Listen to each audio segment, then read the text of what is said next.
south, but overall a cooler night, certainly further north, reasonably comfortable. And we'll start off with plenty of sunshine for western Scotland, Northern Ireland, northwest England and much of Wales in the morning, but it will be quite a drab start, I suspect, over much of the Midlands, East Anglia and the southeast. The breeze not as strong as it was through today across the far south. The wind's fairly light further north, lots of sunshine, but the har is going to be fairly stubborn, I suspect, on some of these eastern coasts of Scotland once more. And the cloud inland further south, well, that should break up as we tick through the morning. I think we'll see it breaking up and then the sun will be out once more. But always the possibility of some of these coasts staying a bit misty. Still a bit of a breeze blowing along those North Sea coasts, keeping it quite cool. But as I mentioned, the winds in the south will be lighter. A hotter day generally across the south, 31, 32 in places, whereas we'll be in the high teens on some of those North Sea coasts, especially where the mist persists. It'll be back as well through Tuesday night into Wednesday morning. Again, inland it should clear away. Again, there is the chance of one or two thundery showers coming up towards the southwest, but it is just a chance. Most places having another dry and sunny day, and there's plenty more of that to come over the rest of this week. Strong sunshine persists. Temperatures just trailing off a little later in the week. Today's outlook: cool, calm and completely horizontal. Boxed Aircon sponsors the weather on GB News. We're celebrating a golden summer with a terrific two-part Great British giveaway. First, you could win a sensational £60,000 in tax-free cash. And that's not all, as you'll also win our most precious prize to date, a fine gold bar worth over £5,000. For a chance to win, text GOLD to 63225. One entry costs £2.50 plus one standard network rate message. Or text BONUS to 63225. 5 entries cost £5 plus one standard network rate message. Go to gbnews.com/win. Entry start at £2.50. Call 0903 686 3232. Calls cost £2.50 plus your network access charge. Or post your name and number to GB22 PO Box 8690 Derby DE1 9TT. UK only. Entrance must be 18 or over. Lines close at 4 p.m. on the 21st of August. This is a network giveaway. Entries will be pooled. Please check the closing time if listening or watching on demand. Good luck. At GB News, we love to hear from you, our loyal community. So drop us a line at gbnews.com/yoursay. There you can talk to each other and also to the presenters live on air. gbnews.com/yoursay, because GB News is your channel, Britain's news channel. From the school run to the home run, watch a new show for all of Britain. So he can say whatever he wants. A straight talking show where all voices are heard. And, you know, when are we going to stop talking about smashing the gangs and actually do it? With the stories that matter from every part of our country. There's a bit of a crash landing there for your Chancellor. Bold, fearless and standing up for you. That's me, Martin Daubney, 3 p.m. till 6 p.m, weekdays, here only on GB News. The People's Channel, Britain's news channel. Join me, Nana Akweer, for an informative, interactive news programme with a difference. It's fun. No, he didn't say that, Dave. I'm so surprised. I think there's an element of truth to that. Join me from 3 p.m. every weekend, only on GB News, Britain's news channel. Hi, I'm Michelle Dewberry, and my show is your opportunity to cut through all the noise and dive in headfirst to some robust debates. Ideas clash. Situation, isn't it? No, because the failure is you're deliberately avoiding my point. Nothing's held back. And if you think this is the end of it, wait for more. And we do not shy away from the difficult stuff. Sometimes I want to shake people and say, if only you understood. So join me on Jubes & Co weeknights at 6 p.m, only on GB News, Britain's news channel.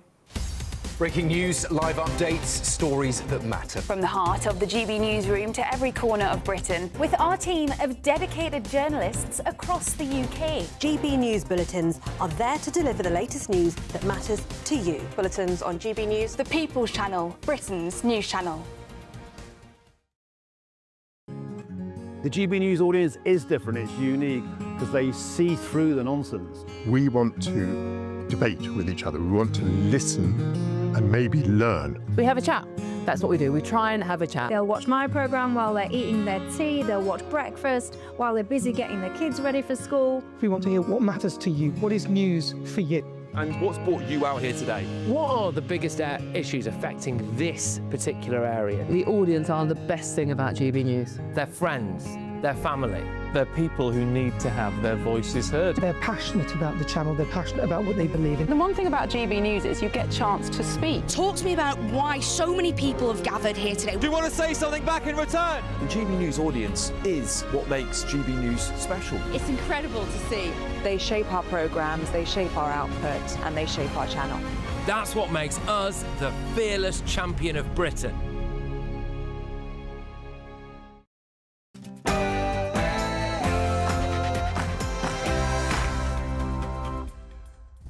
It's 9 p.m. I'm Patrick Christys. Tonight, circumstances of her death are extremely distressing. Counter-terrorism policing have now taken the lead in the investigation. So counter-terrorism police are now leading the investigation into Anne Widdecombe's murder. So why did the police keep saying this? We work closely with our partners who have consulted counter-terrorism policing as part of our initial inquiries. The incident is not being treated as terrorism. And why is Nigel Farage being criticised for this?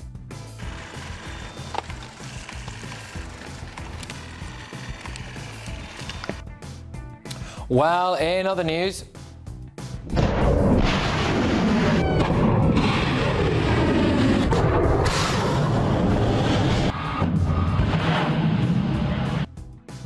Labour has finally prescribed the IRGC as a terrorist organisation. What does that mean now for the thousands of their supporters here in Britain? And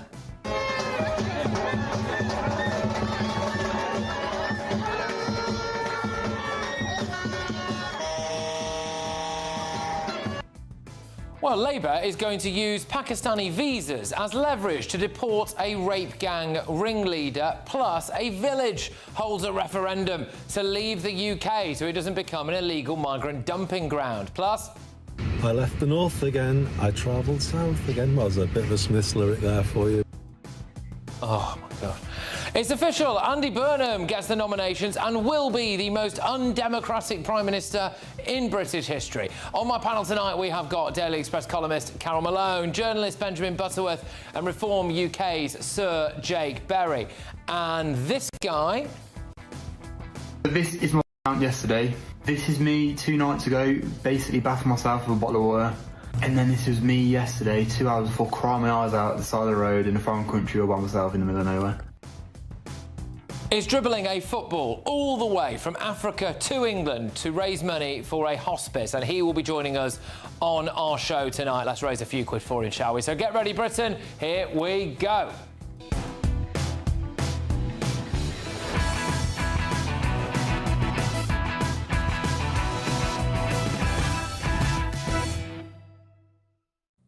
There's something very odd about the reaction to Anne Widdecombe's death. Next.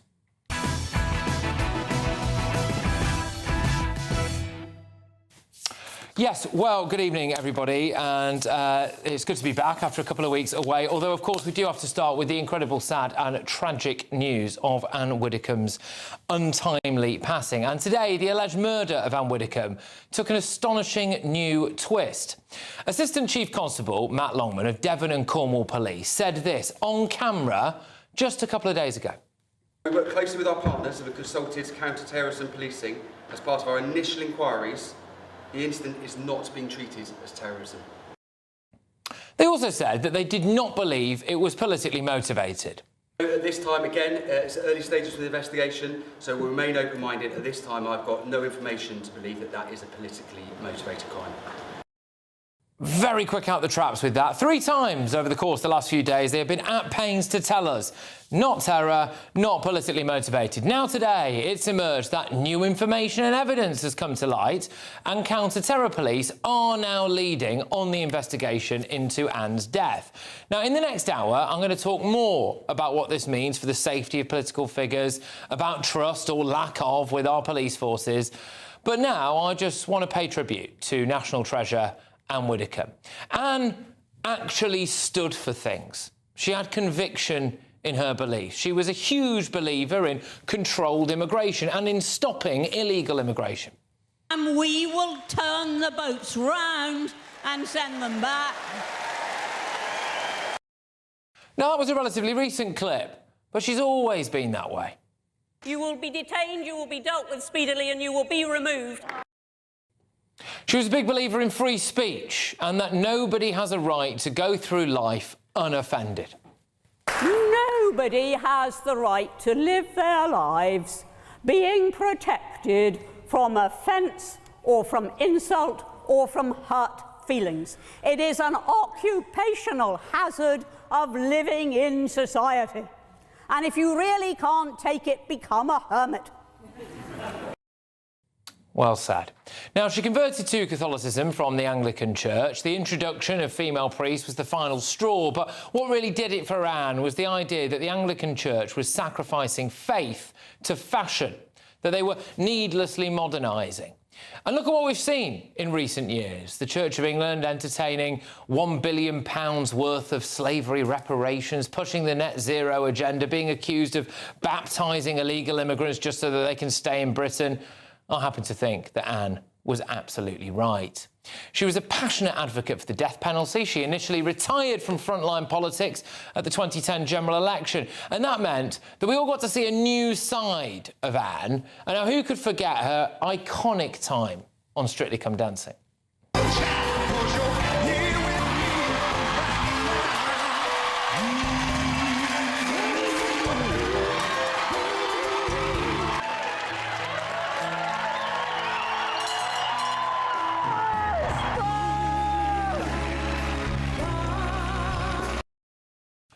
She actually finished, I believe it was runner-up on Celebrity Big Brother, even putting India Willoughby back in his box in the process. I respect your priorities, Anne. They're not the same as everyone else's, and certainly not for my demographic. Apparently, they weren't entirely endorsed by the public either, but never mind. Well, that's probably because most of the public don't have gender dysphoria, Anne. Well, thank heavens. Thank heavens, did you just say? Well, yes, wouldn't it be terrible if the whole population was suffering from something? Wouldn't you think that was horrible? I mean, thank heavens they don't all have... All right, as long as you didn't mean thank heavens that, you know... India, if you can take offence, you'll always take offence and you'll always read something into what is being said. But when the people voted for Brexit and politicians set about undemocratically ignoring the will of the British people, Anne felt that she had to take a stand, and she became an MEP for the Brexit Party in the southwest of England. And here she is explaining why. I mean, I share the frustration of the entire nation, which is that Parliament is making a complete mess of it. They're bringing Britain into disrepute abroad. We look idiots. And my view is we need to send a very strong message to both major parties that we expect the result of the referendum to be honoured and for it to be done quickly and efficiently. One of the things that always stood out to me about Anne was her ability to have a respectful debate and to disagree with people in a polite manner. Now, there's something very British about that. And here, unflappable, wasn't she? Unflappable. And that shows the calibre of human being that she was. Truly the very best of British. Unlike, and I'm sorry, but I can't let this go, unlike many of the people on the left. Anne had only recently been pronounced dead, and Adam Bolton starts gleefully discussing her sex life on national television. She was very much a spinster. I mean, by the end, I think you'd probably describe her as an old maid. Reportedly, she claimed that she was a virgin. She had a relationship at university. She went to Oxford University, into an all-women's college, of course, where people like Edwina Currie knew her as well. She had a chaste but doomed relationship with a man who's now a banker, and really from that point on, she was not interested in having personal relationships and very much dedicated herself to her activities. What a disgusting man. He says, oh, it's all on public record. Oh, bore off. I mean, this, by the way, is also on public record. Yeah, she didn't like talking about it, really. She had been pretty clear on that, and Adam Bolton is a disgrace, in my view. And then you've got Peter Tatchell. Again, he greeted her death by calling her a bigot for opposing gay rights legislation. Well, Peter, she did do that on religious grounds. And Peter will get a shock about how many of his friends on those pro-Palestine marches that he goes on actually have much stronger views about gay people than Anne Widdecombe. Now, he's trying to weasel out of it, saying, oh, he didn't know she'd apparently been murdered. It doesn't really matter, though, does it? Because she had died. I mean, I just have to say what a horrible man, and I can confirm that he will never, ever be appearing on my show again. A former Scottish Labour political candidate and an employee of the Aberdeen University, Heather Herbert, said, some good news for once. I hope it was an extremely painful death. She followed up by writing, I hope she was handcuffed to the bed, as she screamed in agony. When confronted, Herbert actually doubled down on this, stating that they were done with being nice to pieces of human garbage like her. I mean, look, these people walk amongst us. Now, I got very angry about all that. And then I thought, actually, how would Anne have responded to them? And you know what? She would have risen above it. And actually, she probably would have said something along the lines of, well, it's their free speech and it allows them to reveal themselves for who they really are. I mean, she was incredibly good like that, wasn't she? And that's the Anne Widdecombe I knew, actually. She was intelligent, formidable, forthright, polite, kind. She was tremendously funny. She didn't take herself too seriously. She was her own woman. She was a real one-off. She was a national treasure. She had an unshakable belief in God, and I hope, with all my heart, that she is with him now. Indeed, she spoke about not fearing death. But I just want to round this off with this clip, actually, from an appearance on the Graham Norton show. Here is Anne Widdecombe on life. None of us know how long we're going to live. I could die tomorrow, but I could, if I followed my mother, for example, live another 3 decades. I do not know what's going to come up and what I'm going to do in that time. So I may be remembered neither for politics nor for Strictly, but for something else that I can't even foresee at the moment. And, you know, we get one go this side of eternity. One go. It's not a dress rehearsal, it's one go. And you make the most of it, and you take opportunities that come along that you like, and you go for it. And that's my philosophy. Well said, Anne Widdecombe. Yes, indeed. And she did go for it. What a life. Thanks for the memories, Anne. Right, let's get thoughts from my panel this evening. We have got Sir Jake Berry from Reform UK. We've got Carol Malone, the Daily Express columnist, and journalist Benjamin Butterworth. Well, Carol, yes, look, let's deal with first things first. You know, look, I mean, Anne's legacy. She was a certain type of person. She was, I think, you know, an incredibly kind of British person. Really? And you should be remembered in that way. Well, I've known her for probably 30 years, and probably for the last 15 or 20. Her and I used to go after the same jobs, because we're not that... There's a few years difference in our age, and she always got them, not me, because whatever it is she had, they wanted. They didn't want me. And every time I saw her, I said, you just got that programme the other week. She said, yes, well, I'm obviously better. And it's very sad. I saw her about 5 weeks ago in a TV studio, and she was on a crutch. And I said to her, what's wrong with you? She said, oh... She didn't really want to talk, you know, she couldn't bear to look weak. And she said, I just fell over in the bathroom. And I said, well, you look as if you've really hurt yourself. She said, well, you fall over. I said, well, yes, I do all the time, funny enough. She said, well, that's all it is. Don't worry about it. I'll be fine. And she even then, she wants to be strong. She didn't want to appear weak and like she couldn't cope, because she perfectly could cope. And I tell you what, I have been distressed. First of all, I was shocked by her death, unbelievably shocked. I got a phone call first thing Thursday morning, 7 o'clock, saying that she died. No, yeah, was it Friday? Friday. OK. Friday morning, right. And I did some TV just about my memories of her, but I was really... It's one of those things, you're doing an interview and you can't really do it properly because you are literally shocked. It was a thing to me. And then when I heard she'd been murdered, somehow that shock increased 20-fold, because all I could think of was this elderly lady by herself in a house with some maniac bludgeoning her to death. And I was thinking, you know, I hope it was quick. I hope she didn't see it coming. I hope she wasn't, you know, you can't imagine the last moments of someone like that. And I just thought, what a terrible end to an amazing life. Because what's really upset me at the weekend was to hear all, you've mentioned two of them. Bolton, I wanted to punch the television when I heard Bolton. How dare he talk about her in that disparaging way? A spinster, a virgin. This was on the day of her death, although that we'd been told about her murder.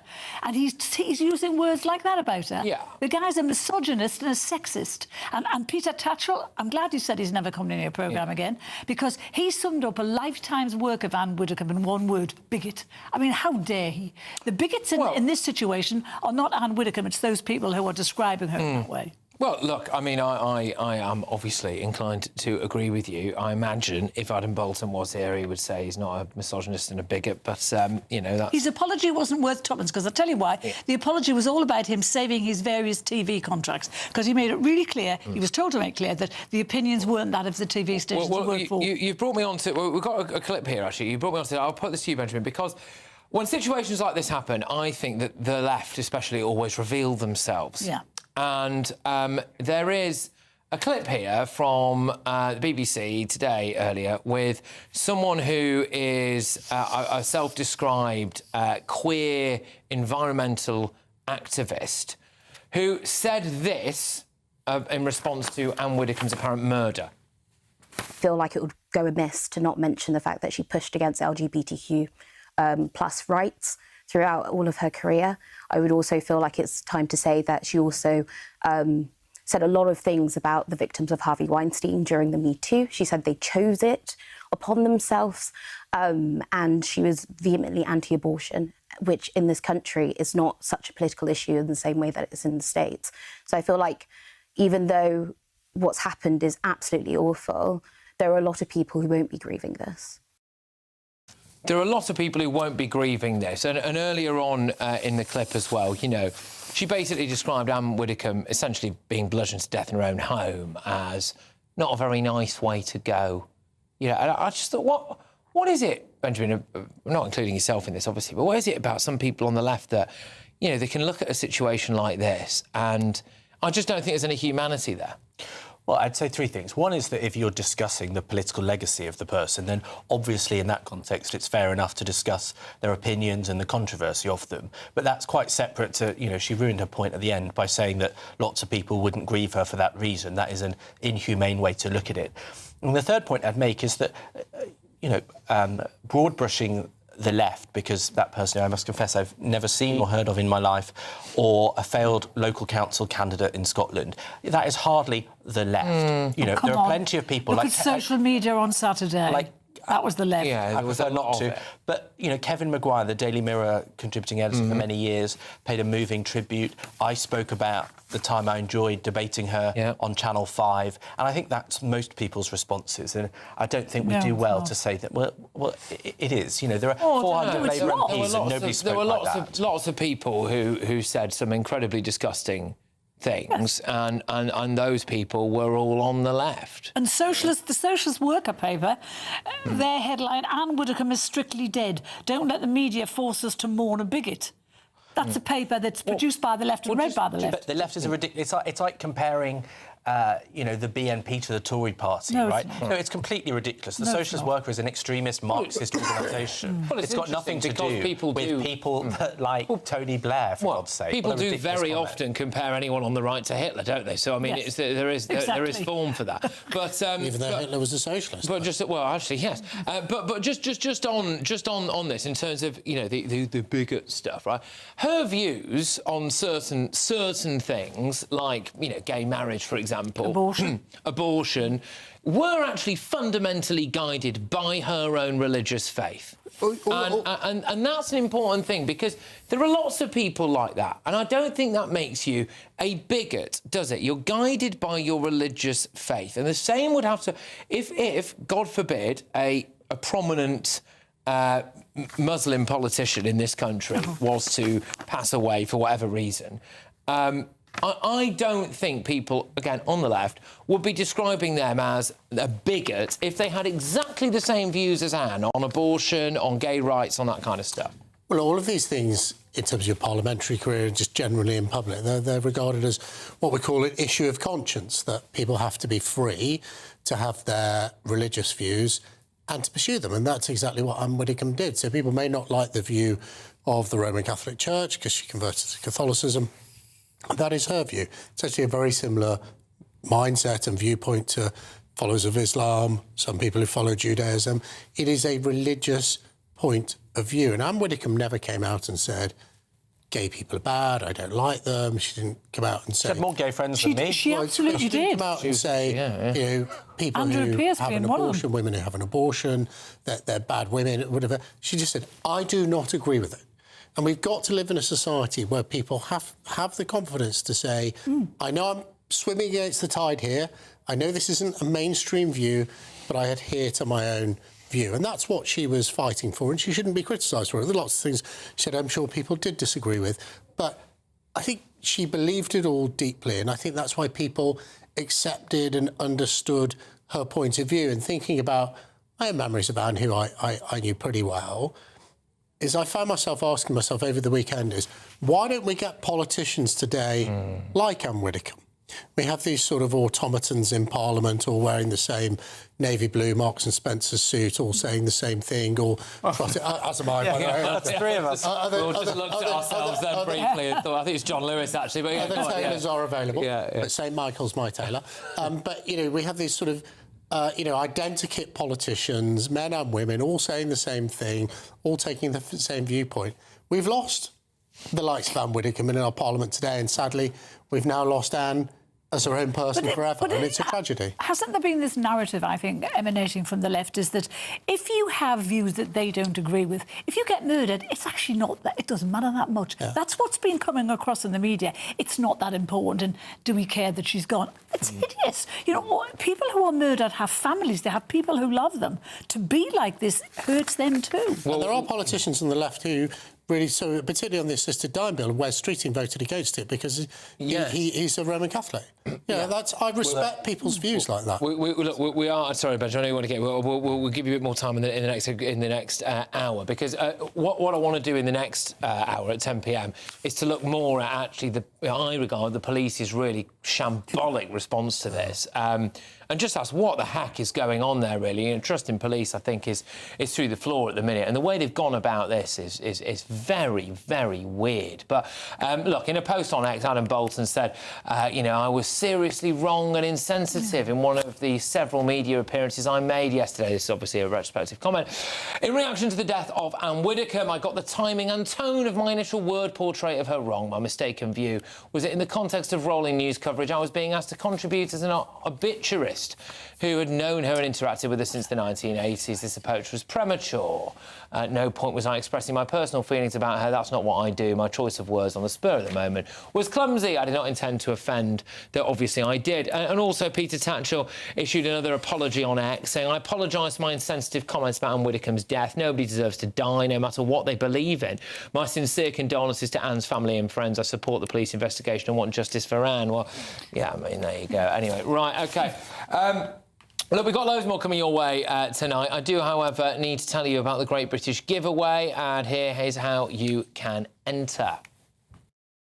You really could be enjoying gold and £60,000 cash in our Golden Summer celebration, as you could win a totally tax-free £60,000 in cash to spend on anything you like.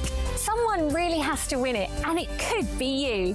What would you do with all that cash? You could spend it on treats, save it for a rainy day, or give you the chance to chill out and relax on the perfect getaway. Plus, we're going to give you a £5,000 gold bar that you could keep, trade, or gift to a loved one and secure their financial future. There's one guaranteed winner, and that really could be you, so make sure you don't miss out.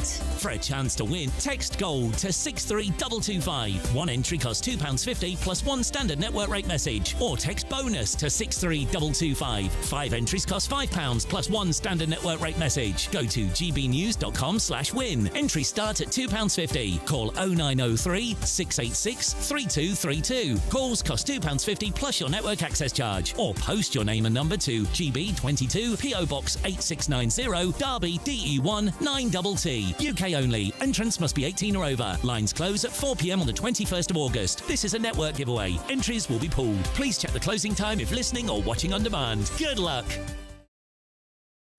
Yes, well, like I said, there is a lot more coming your way this evening, including this.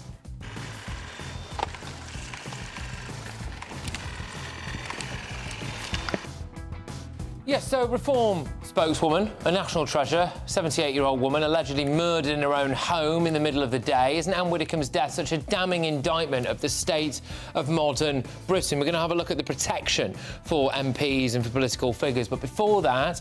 Imagine good growth in every postcode and hope in every heart. Well, he nearly got his words out there, didn't he? Andy Burnham is looked to be coronated, isn't he? Now, he is going to be the least democratically elected Prime Minister ever. I mean, it's just unbelievable, isn't it? We're going to talk about that next.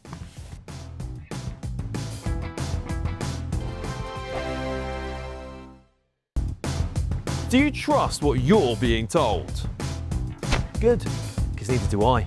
Those are just facts. I'm Alex Armstrong, and on my show, we'll expose the spin. Well, I want to answer that, because you didn't let me last time, because you always speak over me. The broken promises. To deny that is denying the truth. And the hypocrisy. Needs to stop. We can allow. Politics, policy, parliament.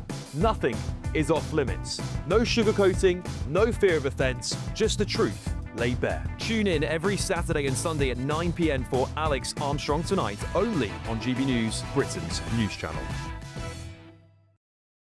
At GB News, we love to hear from you, our loyal community. So drop us a line at gbnews.com/yoursay. There you can talk to each other and also to the presenters live on air. gbnews.com/yoursay, because GB News is your channel, Britain's news channel. Westminster's full of talk, but out here, it's the real world. Am I allowed to talk No, now? that's it. This is where it matters, real people and real lives. That's what politics is all about. In fact, has Trump made a good start? No. Straight answers, no spin, and just a couple of pints. How many fingers have I got up? About 10. So join me for Lee Anderson's Real World every Friday at 7 p.m, only on GB News. The People's Channel, Britain's news channel. From the school run to the home run, watch a new show for all of Britain. So he can say whatever he wants. A straight-talking show where all voices are heard. And, you know, when are we going to stop talking about smashing the gangs and actually do it? With the stories that matter from every part of our country. There's a bit of a crash landing there for your Chancellor. Bold, fearless and standing up for you. That's me, Martin Daubney, 3 p.m. till 6 p.m, weekdays, here only on GB News. The People's Channel, Britain's news channel.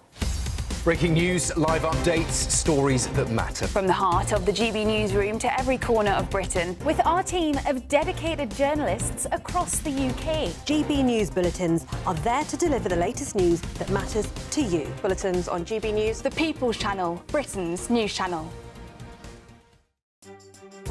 Some people enjoy lazy Sunday mornings, but not me. What's the truth of a matter? So that's a very live question. Would you support him if he waters down these plans? Before the spin sets in, I'll be getting to the truth. This is personal. No soft questions, no easy answers. It's one thing if the state has rules in this country. It's another thing whether the police and others actually police them. Setting the agenda and holding those in power to account. You can't really blame her if the system is set up this way. You will not want to miss it, trust me.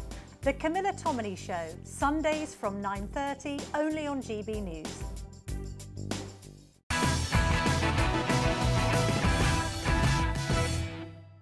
Well, welcome back to Patrick Christys Tonight. So, will Andy Burnham's coronation as Prime Minister be the most undemocratic thing to happen in British political history? It's time now for the head-to-head. So the news today is that Labour MPs gathered in private this evening to quiz Andy Burnham on his plans for government as part of the party's leadership contest. It's not a contest, though, is it? But as the only candidate in the race to replace Sir Keir Starmer, and with the backing of more than 320 Labour MPs, Burnham just will become Prime Minister next week. He's faced fierce criticism that he's not got a mandate, especially when you consider that the only electoral test he's faced was a by-election in Makerfield, which, of course, Labour manufactured themselves. In fact, the bloke who gave up his seat for him is standing next to him in that video there. Be interesting to see if he makes his way into the House of Lords at some point soon, won't it? The former mayor of Greater Manchester has also outlined practically no policies other than a vague vision for a new Prime Minister's office in the north in a speech in which he took no questions from the media. Indeed, this is all we seem to know about his vision for the country. Imagine good growth in every postcode and hope in every heart. That's the lyrics that didn't quite make it into John Lennon's song there. So tonight I'm asking, will Andy Burnham's coronation as Prime Minister be the most undemocratic election in British political history? Going head-to-head on this now are the journalist William Atkinson and the political commentator Stella Chantakidi. Thank you very much for joining us. William, I'll start with you. Did you find the whole thing quite undemocratic? No, actually, I must say, because constitutionally, it's how you define democracy, I suppose, is the crucial part of this question. So first of all, constitutionally, Andy Burnham, as the person best placed to command a majority in the House of Commons, has every right to be asked by the King to form a government. I don't think anybody disputes that. What I say is undemocratic, what is a breach of trust with the electorate, is the fact if he tries to diverge from Labour's 2024 manifesto, for which he has no mandate. And so essentially, if he decides to come in, having won this by-election in Makerfield, and decides to tear that up, start hiking taxes that Labour promised not to hike, etc., then I would say that is undemocratic. But to say this is the most undemocratic moment in, say, the whole history of British democracy, I think is perhaps too vaguely worded to be a statement that I could confidently support. I mean, Stella, I do struggle with the idea that he could have any real mandate, to be honest with you, given, OK, you know, he won a by-election, fine, great, but we've not really had a manifesto out of Andy Burnham, have we? And no one has stood against him to test that from within the Labour Party's ranks. Does he have any authority over the country, realistically, when he wanders into Downing Street? Well, yeah, because he got elected in the legal way, so constitutionally, yes, he does have a mandate. The way that in the UK a Prime Minister gets his mandate is because the party he's elected from, the party gets elected, members of Parliament get elected. It is the members of Parliament who can take away a Prime Minister's right to continue. It is the members of Parliament that should be able to confer that right onto a new Prime Minister, which has happened plenty of times before. It has happened 3 times under the previous Conservative government during just a single term from 2019 to 2024. They had 3 different unelected prime ministers, but it has happened many times before throughout history. It's not happened like this, though, Stella. Sorry, it's not. This bloke wasn't even a member of Parliament. It hasn't been for a very long time. And I do wonder how you feel about the reflection that this says of the actual Labour Party, that of the 411 MPs that won at the last election, won a seat, not a single one of them is deemed to be of the calibre or even wants to replace Keir Starmer. I would argue with whether it is that nobody else wanted to be the candidate. I think what happened there was that there was consensus throughout the party that Andy Burnham was the best person for the job. There were other people who, if they wanted to, they could have run. Angela Rayner, for example. A lot of people were talking about Shabana Mahmood. A lot of other names were thrown around that could have run if they wanted to. It's just that Labour MPs who were elected decided that they would rather have Andy Burnham, and that is perfectly fine. You can totally do that. Rishi Sunak wasn't even elected by his own MPs when he got elected, and which again, the Conservative Party, the way that the Conservative Party elects its leaders through its membership, it has a membership of 80,000 people at the time when it elected Liz Truss, for example. That was just 80,000 members at the time. Yeah. So you cannot possibly say that this is the most unconstitutional thing ever. What Rishi Sunak did, after having previously held a cabinet position, of course, was then he called an election relatively quick. And he may well, and Andy Burnham may still call for an early election at some point before August 2019. We do not know. The point is, he has the right to do what he's doing because he's doing it. It is perfectly within the law. It is perfectly fine. And to go back to your earlier point about the manifesto, which Will said, he said that what he doesn't have a right is to move away from the Labour Party manifesto.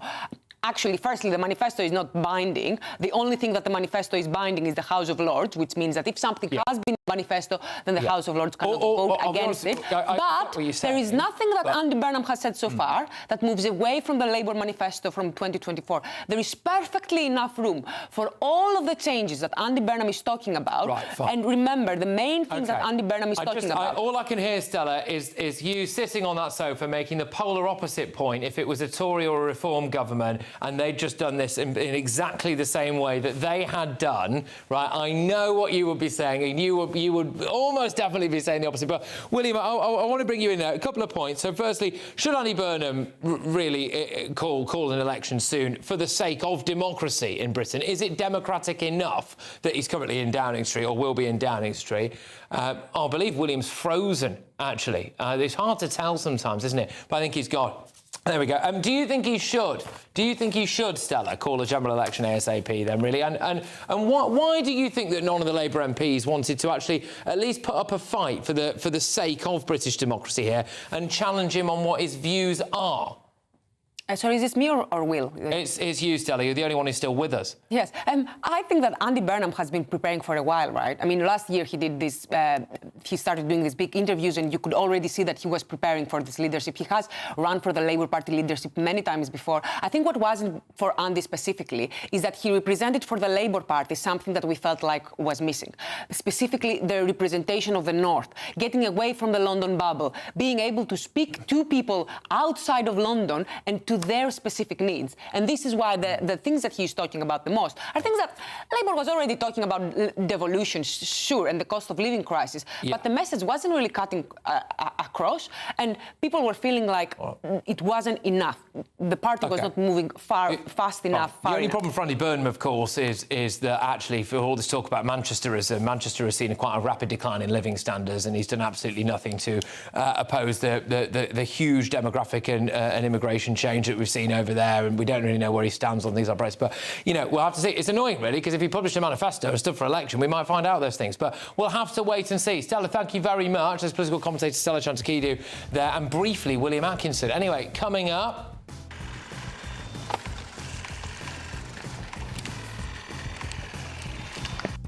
Yeah, we're going to have a look at the police's response to Reform spokeswoman, National Treasure, of course, a 78-year-old lady as well, Anne Widdecombe, allegedly being murdered in her own home in the middle of the day. And what a damning indictment it is about the current state of modern Britain. But before that, the government has finally prescribed Iran's Islamic Revolutionary Guard Corps. But what will this mean in practical terms for the thousands, if not tens of thousands of people that are in this country who support them? We'll find out next. Be nice to escape the grey. Clear skies, here we come. As clear as our travel insurance. All Clear Travel Insurance sponsors GB News Travel Destinations Forecast. Hello there. The heatwave continues across much of Europe. Central and southern parts of France in particular could see temperatures in the low to mid-40s. Along with the high temperatures, lots of dry, sunny weather to continue across many areas, though the humidity could be enough to spark off some thunderstorms across northern parts of Italy, Austria, Slovenia, potentially parts of Croatia as well. The sunshine continues this week alongside the hot temperatures, widely in the high 30s to low 40s. All Clear Travel Insurance sponsors GB News Travel Destinations Forecast. Evening, thanks for joining me for your latest weather update from the Met Office here on GB News. Another sunny day for most tomorrow, though it will start a little grey and misty in places, a little bit hotter, if anything, across the south by the afternoon. Again, like today, the east coast will be a little cooler. High pressure is in control, low pressure trying to push up from the south, and just the chance that may generate one or two flashes of lightning, a rumble of thunder across the southwest of England. The cloud spills back in through the night, covering much of eastern England, even into the Midlands, perhaps even East Wales, along with eastern Scotland by morning. Further west, though, it stays largely clear.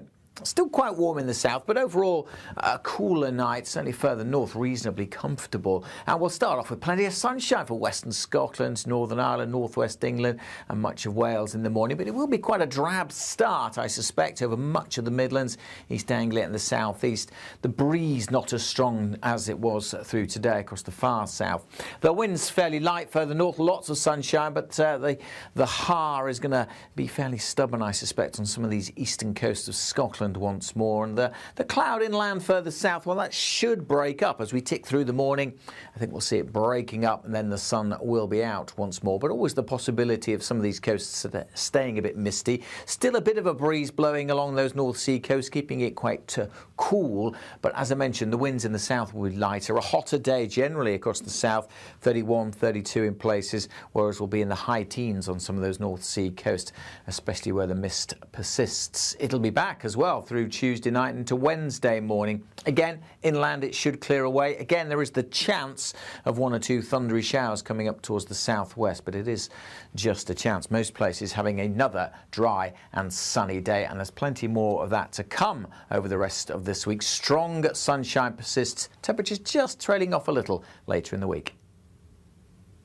You want to know what's really going on in the corridors of power? Labour don't know what to do with you half the time, and that makes you quite lethal in the chamber. Get behind the headlines with Chopper's Political Podcast. Join me, Christopher Hope, as I sit down with the great and the good of British politics. We'll see where this ruling takes us. These are the stories shaping our nation. Chopper's Political Podcast, available now on all platforms. Listen in and stay ahead.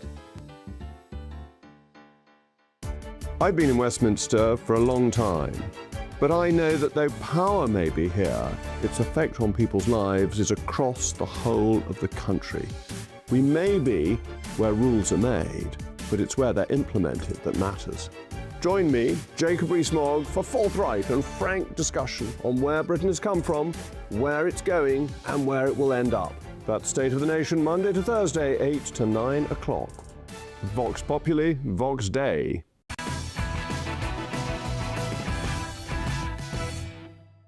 OK, welcome back. So, the government has today finally banned Iran's Islamic Revolutionary Guard Corps, the IRGC, and formally designated the group as a terror threat and a threat to national security after months of pressure from security experts, backbench Labour MPs and with a brain. It means the IRGC will be banned from the UK and anyone carrying out work for the group could face up to 14 years in prison. Now, since 2022, the security services have foiled more than 20 IRGC-linked terror plots, including a plan to assassinate 2 Iranian journalists in the UK. I'm joined now by Iranian dissident and activist, and indeed, I believe, a survivor of at least one of these attempts, is Vahid Beheshti. Vahid, thank you very much for joining us.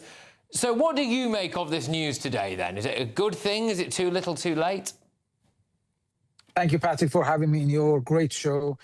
First of all, let me congratulate to my dear British citizens, the dear Iranian people, and all freedom fighters who fight for this cause. Of course, this is not, we have to be noted this is not full prescription, which they did. This is not as a prescription of Hezbollah yet. It's just a designation of IRGC. Wednesday and Thursday, we got work in the Parliament, and then of course, but this is great news. This is great a step from this government, because whatever they experience, this evil regime from our government, British government, for at least 6 years, it was weakness, it was no leadership, it was no strength. At least now they experience some kind of a strength, which is really good. But regardless of, Patrick, this is very important issue. This is important note, which I am going to describe. Regardless of the legal and security aspect of the issue, there is a very, I think, clear and important political message this decision carries, which is at least finally our government, British government, concluded that this regime, the evil Iranian regime, neither is a reformable nor a reliable partner. So they got to this point that they cannot do anything with this government. That's why I think they took this necessary step. Very, I think we all are happy. But let's talk about something. The thing, sorry, Vahid, just to get in here, how many supporters of the IRGC do you think there actually are in the UK? Because this is going to be a big issue for them now going forward. You know, are we going to deport these people? Are we going to lock these people up? I mean, how many IRGC supporters are there in Britain, in your view? To be honest, I cannot answer your question. All I can say, Iranian regime worked on our people, on our youth, on our individuals, especially in the UK, since after the war, after the end of war with Iraq. It means 38 years they invest, they work on our soil. They created all these so-called charities, all these affiliations, all these mosques, all these Islamic centers. They penetrate, infiltrate into our politics, into our media, in everywhere. Academia, very important. All these professors and the doctors with all these labels, somehow you will find out there is a link with IRGC. Of course, they have to arrest them, any individuals that they find any kind of link with IRGC from now on, they have to be arrested, they have to be deported from the country. Any affiliations should be shut down immediately. And this is the things that we have to do if we want to, at least, we want to clear this country from the hands of IRGC.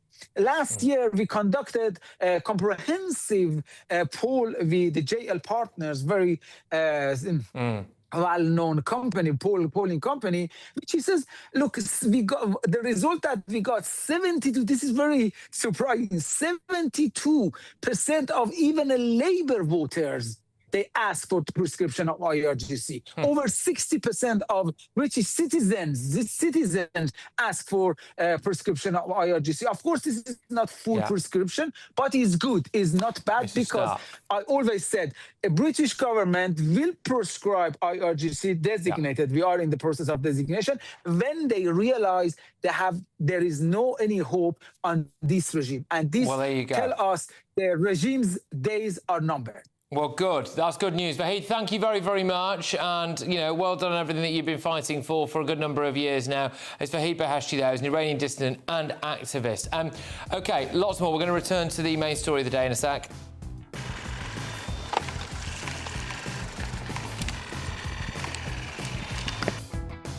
Look, the police were incredibly quick, weren't they? 3 times to come out and say it's nothing to deem Anne Widdecombe's death to be politically motivated or terror-related. And then today we get the news that actually it's the counter-terror police that are now leading the investigation. It's all very bizarre the way they've gone about it. But before that, I'll reveal why a rural Oxfordshire village has voted to leave the UK. Here's a clue.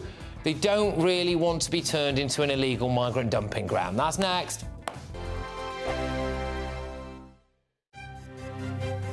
GB News Breakfast, every day from 6 a.m. The completion of the challenge, the Princess of Wales was met by her family, including the Prince of Wales and her 3 children. Lovely. All right, let's talk to former Royal Butler, Grant Harold. Grant, honestly, that little video there just seemed to say it all to me, because it was clearly all just off the cuff, not a prepared speech. She just came across as someone who really cares about what she does.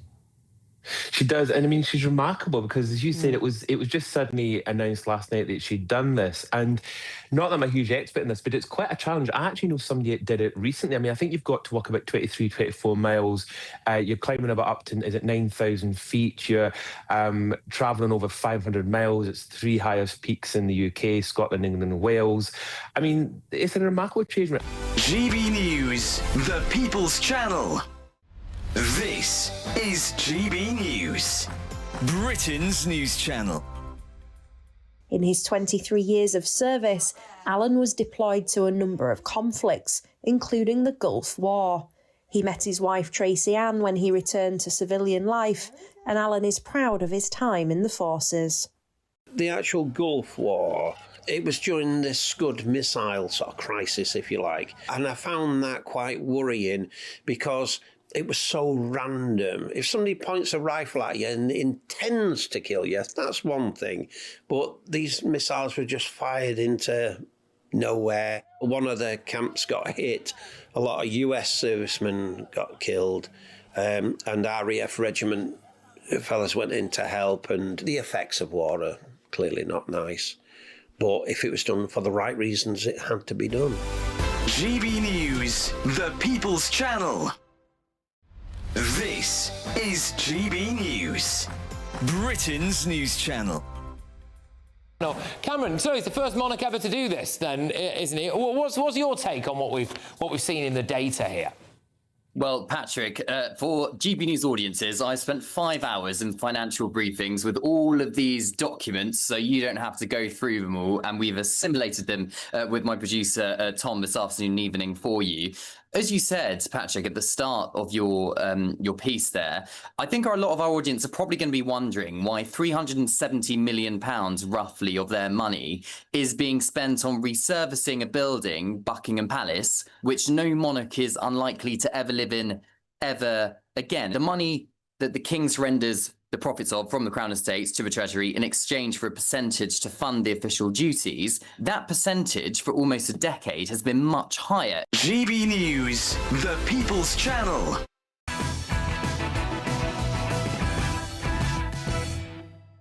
Welcome back. So a village in Oxfordshire has voted for independence from the UK over plans to house asylum seekers in the area. So residents of Piddington in Oxfordshire, which has an adult population of just 180 people, apparently, were left outraged after it was revealed that at least 1,250 male adult illegal migrants will be accommodated in a nearby military storage depot, which backs onto a children's playground. And now, in a revolutionary act of protest over the migrant camp, 96% of locals voted for independence from the rest of Britain so they don't have to put up with this nonsense. I'm joined now by Piddington resident Ian Darby. Ian, thank you very much. I'm very sorry that this is happening in your area. I really am. How do you feel about it? Well, as you can imagine, the village is taken aback. No consultation at all on this process. So literally we found out 3 weeks ago what is news that is fundamental to, as you said, the 350 people that live in the village. So we have been, as you highlighted in your introduction, we've worked hard on what we could do to raise the profile of what's happening, to start trying to ask questions of the government, bring the village together, which was very much what the independent referendum idea was about, and to attract people who can help with money and with legal and planning skills to help us see what we can do about it. I'm also always baffled in these situations. You know, what about your human rights? What about the human rights of the people in your area not to have to live with potentially 1,200, illegal migrants, and very often in cases like we've seen with Crowborough, for example, which is also getting expanded, and I'm actually doing a live show from on Thursday. They're free range, aren't they? You know, this will fundamentally affect your way of life. You're spot on, and I think that's what's got us so upset that no one's come to talk to the village about it. You're right, we're 300 odd people, 1,250 men only. Why men only? I mean, you can ask your own, you can have your own thoughts on that. But I mean, this is an open access in, access out site, as we understand it. So this is right on the edge of this village, right on the edge of the playing fields, the playing grounds, as you've said. These guys are going to have the ability to wander around the village. We've got no shops, we've got no pubs, we don't have any police. We have no way of providing any protection for our residents. So this isn't about us being, this is not an asylum seeker issue as far as we're concerned. It's the practical realities of what we can do to protect our residents, the older people, the kids in our village, to be okay with all of this. And at the moment, we're not getting the answers, which is why we're campaigning as we are. No, well, good for you, actually, and anything we can do here to highlight it, we're more than happy to do so. And I think you made a good point there, which is if it's only men, why are potentially, anyway, female or child asylum seekers deemed not to be safe in this particular barracks with all these blokes, but yet the women and the children of your particular village will have it thrust upon them. We've got very quick. If you've got a few seconds, go on. Yeah, well, and also the barracks close to Piddington are being offered additional security. These are military, people, soldiers being offered additional security. Piddington isn't. I mean, just madness, if you don't mind me saying so. It says it all. No, I don't mind you saying so. Look, Ian, thank you very much, and I'll hope to talk to you again in the coming days, actually, and I do hope you get the result you want, although, you know, unfortunately, it's given the way things have gone in the past, it's not necessarily likely. It's Ian Darby, though, as a Pennington resident. Look, coming up, we're going to be delving back into the Anne Widdecombe case, the desperately sad Anne Widdecombe case. You know, it is a damning indictment at the state of modern Britain, isn't it, that a justice spokeswoman, a former Home Office minister, could be brutally murdered in broad daylight in her own home. We're going to be talking about that and much more. Expect warm spells with the odd rude interruption. Boxed Boilers sponsors the weather on GB News. Evening, thanks for joining me for your latest weather update from the Met Office here on GB News. Another sunny day for most tomorrow, though it will start a little grey and misty in places, a little bit hotter, if anything, across the south by the afternoon. Again, like today, the east coast will be a little cooler. High pressure is in control, low pressure trying to push up from the south, and just the chance that may generate one or two flashes of lightning, a rumble of thunder across the southwest of England. The cloud spills back in through the night, covering much of eastern England, even into the Midlands, perhaps even East Wales, along with eastern Scotland by morning. Further west, though, it stays largely clear. Still quite warm in the south, but overall a cooler night, certainly further north, reasonably comfortable. And we'll start off with plenty of sunshine for western Scotland, Northern Ireland, northwest England and much of Wales in the morning. But it will be quite a drab start, I suspect, over much of the Midlands, East Anglia and the southeast. The breeze not as strong as it was through today across the far south. The wind's fairly light further north, lots of sunshine, but the har is going to be fairly stubborn, I suspect, on some of these eastern coasts of Scotland once more. And the cloud inland further south, well, that should break up as we tick through the morning. I think we'll see it breaking up and then the sun will be out once more, but always the possibility of some of these coasts staying a bit misty. Still a bit of a breeze blowing along those North Sea coasts, keeping it quite cool, but as I mentioned, the winds in the south will be lighter. A hotter day generally across the south, 31, 32 in places, whereas we'll be in the high teens on some of those North Sea coasts, especially where the mist persists. It'll be back as well through Tuesday night into Wednesday morning. Again, inland it should clear away. Again, there is the chance of one or two thundery showers coming up towards the southwest, but it is just a chance. Most places having another dry and sunny day, and there's plenty more of that to come over the rest of this week. Strong sunshine persists, temperatures just trailing off a little later in the week. Expect warm spells with the odd rude interruption. Boxed Boilers sponsors the weather on GB News. It's the Great British Giveaway Golden Summer Celebration. Your chance to win 2 fantastic prizes. There's an incredible £60,000 in tax-free cash. Plus, you'll also get your hands on a fine gold bar worth over £5,000. For a chance to win £60,000 in tax-free cash and a real gold bar, text GOLD to 63225. One entry costs £2.50 plus one standard network rate message. Or text BONUS to 63225. 5 entries cost £5 plus one standard network rate message. Go to gbnews.com/win. Entry starts at £2.50. Call 0903 686 3232. Calls cost £2.50 plus your network access charge. Or post your name and number to GB22 PO Box 8690 Derby DE1 9TT. UK only. Entrance must be 18 or over. Lines close at 4 p.m. on the 21st of August. This is a network giveaway. Entries will be pulled. Please check the closing time if listening or watching on demand. I've been in Westminster for a long time, but I know that though power may be here, its effect on people's lives is across the whole of the country. We may be where rules are made, but it's where they're implemented that matters. Join me, Jacob Rees-Mogg, for forthright and frank discussion on where Britain has come from, where it's going, and where it will end up. That's State of the Nation, Monday to Thursday, 8 to 9 o'clock. Vox Populi, Vox Dei. Join me, Nana Okoye, for an informative, interactive news programme with a difference. It's fun. No, he didn't say that, Dave. I'm so surprised. I think there's an element of truth to that. Join me from 3 p.m. every weekend, only on GB News, Britain's news channel. Welcome to Free Speech Nation with me, Josh Howard.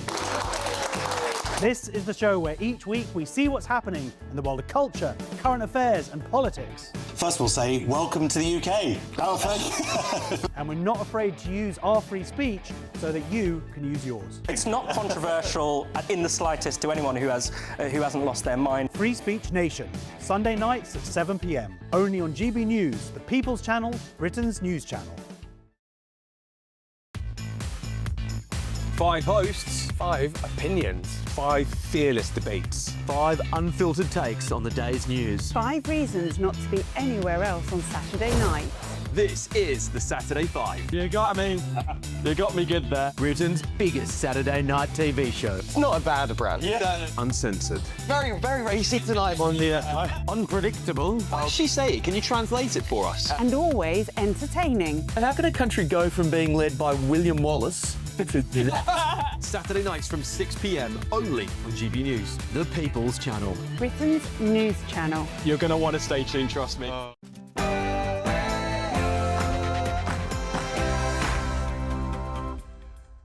It's 10 p.m. I'm Patrick Christys. Tonight, circumstances of her death are extremely distressing. Counter-terrorism policing have now taken the lead in the investigation. So the big news today is that counter-terrorism police are now leading the investigation into Anne Widdecombe's murder. So why did the police keep saying this? We work closely with our partners who have consulted counter-terrorism policing as part of our initial inquiries. The incident is not being treated as terrorism. They're very quick to say that, weren't they? And why is Nigel Farage being criticised for this?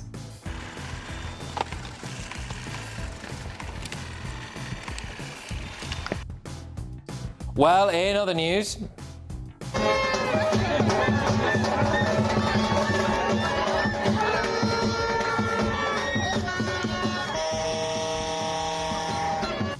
Labour is now going to use Pakistani visas as leverage to deport a rape gang ringleader, plus 12 arrests over a plot to attack a Muslim festival in Suffolk at the weekend. I've got all of tomorrow's newspaper front pages, and breaking news on the front of the I paper is this. They say Nigel Farage turned down taxpayer-funded security after calling it inadequate. And for my money, anyway, this is a bit of an attempted hit piece, to be honest with you, when you find out that apparently they did want to reduce his security by about 75%. On my panel tonight, we have got Daily Express columnist Carol Malone, journalist Benjamin Butterworth, and Reform UK's Sir Jake Berry. And I'm very pleased to say that this guy... This is my bank account yesterday. This is me 2 nights ago, basically bathing myself with a bottle of water. And then this was me yesterday, 2 hours before, crying my eyes out at the side of the road in a foreign country all by myself in the middle of nowhere. Who is an absolute legend, dribbling a football all the way from Africa to England to raise money for the hospice where his dad sadly passed away. He's going to be on our show tonight, and hopefully we can raise a bit of cash for him, can't we? So get ready, Britain. Here we go.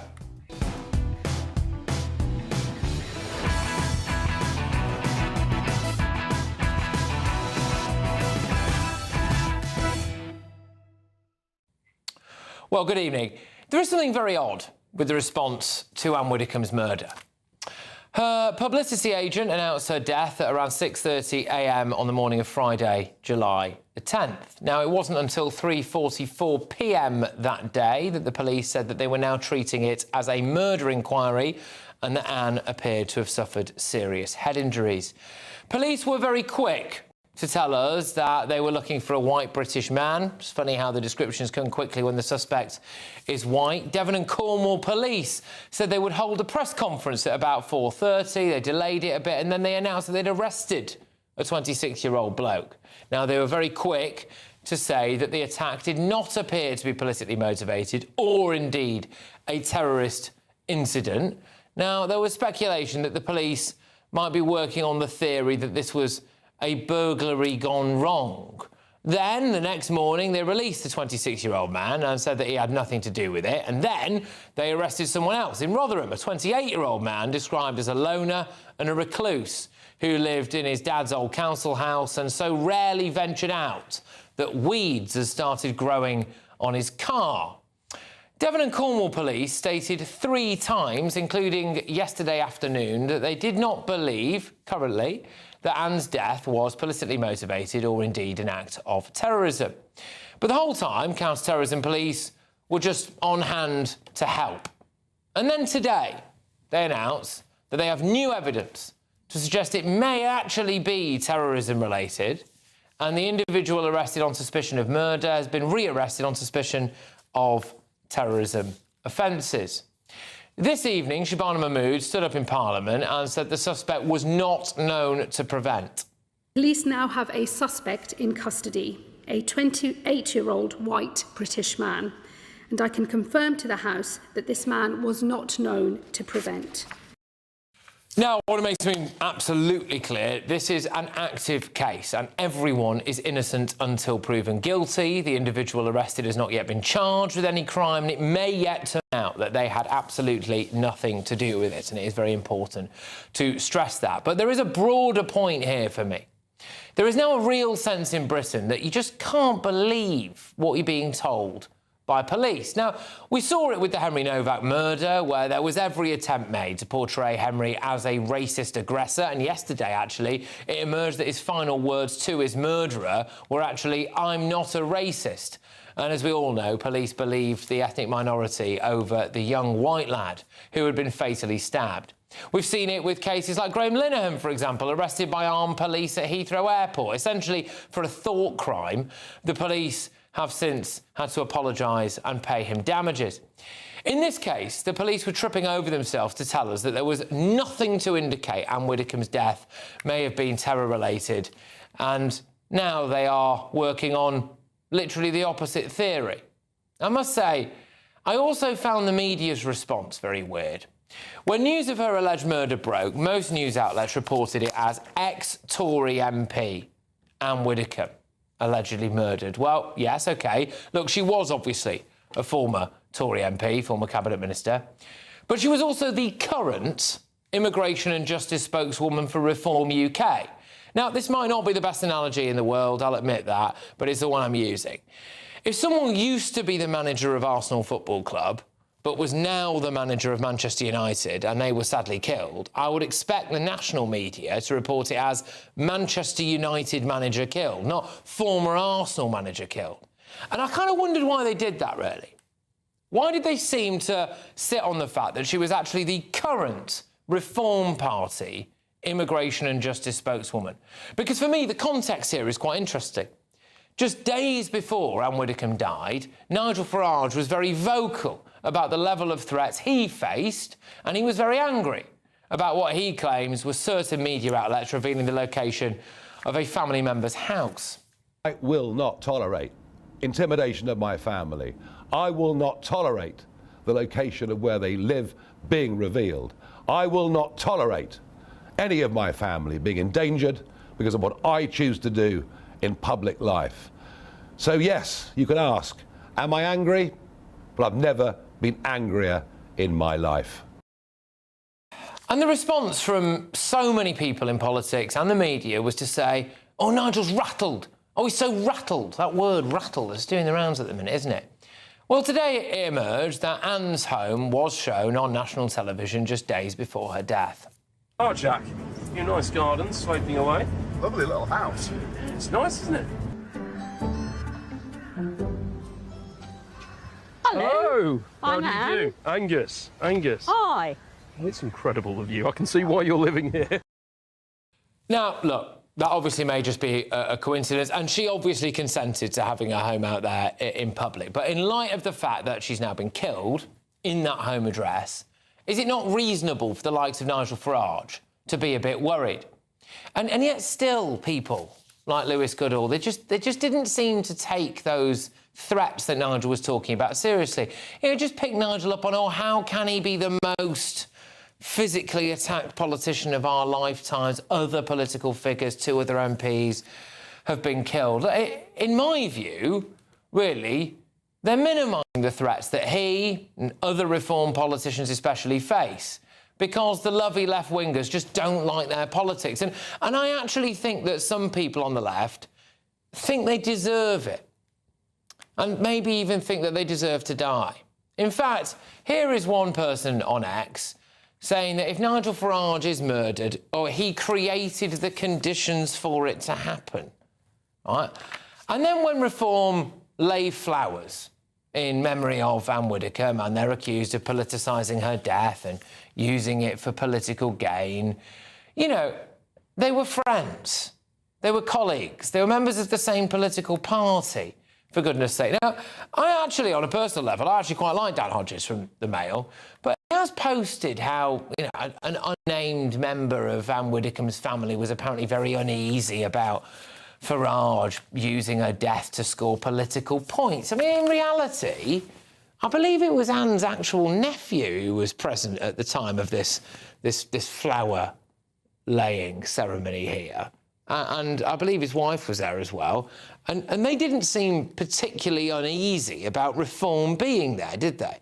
And it does just remind me of the time that the left-wingers latched onto that one bit of Henry Novak's dad's speech where he said that his son's murder shouldn't be used to stoke division. And they ignored all the other stuff he said about a lack of common sense policing or police not really telling the truth. And they used it to try to shut down all debate and things about anti-white racism and all of this stuff. And we live in a society now, I think, where everyone is allowed to feel things, and those feelings must be respected. Even if you wake up one morning as a bloke and you feel like a woman and you want to go into women's bathrooms. But if you're on the right of British politics and you feel threatened, well, it's your own fault. You're just rattled, or those threats aren't even real. And here is Labour MP Natalie Fleet. In fact, she's more than just an MP. I think she's the spokesperson for Home Office Minister, isn't she, as well, dealing with crimes against women as well. But this is after Anne was apparently murdered. You know, Nigel Farage and his gang of bin men get the same security as the rest of us. She's sick of the faux outrage. Well, she's apologised for that, but it doesn't matter, does it? She's shown us how she really feels. I don't think she would have said that after Joe Cox was murdered, would she? Yeah, and she's been made to look like a bit of a moron, actually, because in the last few hours, all Reform politicians now have 24-hour protection paid for by the party, and Shabana Mahmood has even invited Nigel Farage to discuss security, which he has accepted. I recognise the particular concern that the Reform Party will feel today, and of course Nigel Farage, the party's leader. I'm happy to offer a meeting for Mr Farage with the chair of RAVIC, the independent body within the Home Office that manages the security of those in public life. And I will also be looking at what security guidance can be provided to former members of Parliament, which I hope to work with you on, Mr Speaker, as well as those who serve a party outside of this place. Another thing that gets me is that even after she's apparently been murdered, there is this push among certain sections of the media to portray Anne Widdecombe as divisive. Oh, she was a divisive figure. Look, can we just be clear about something? Anne Widdecombe had mostly really quite mainstream views, and on some things, like gay marriage, her views were guided by her religious Catholic faith. She didn't hate gay people. She had a traditionalist religious view that guided her politics. To call her divisive is a ridiculous thing to say. I mean, in a way, we're all divisive, aren't we? Anyone who's got an opinion about anything will have a slightly different opinion to somebody else. So we're all divisive, in a sense, aren't we? I mean, here is Ian Dale's view on it, by the way. He was very good friends with Anne, and in this context, it's important to say that he is also gay and married to a man. He knew my husband John very well. They got on extremely well together. John told me only last night sort of how much he thought of her. I did invite her to our civil partnership in 2008. She declined. I didn't blame her for that because I knew her religious convictions would probably prevent her from doing so, but she let me down in a very kind way.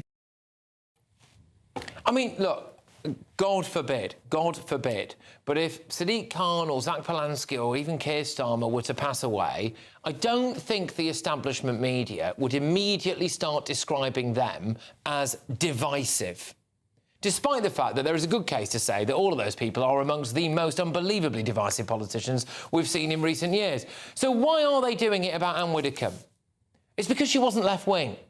The final thing I'll say on this is that when you zoom out from it all, regardless of whether this was politically motivated or not, or terror or whatever, isn't Anne's death just such a damning indictment of where we are in Britain today?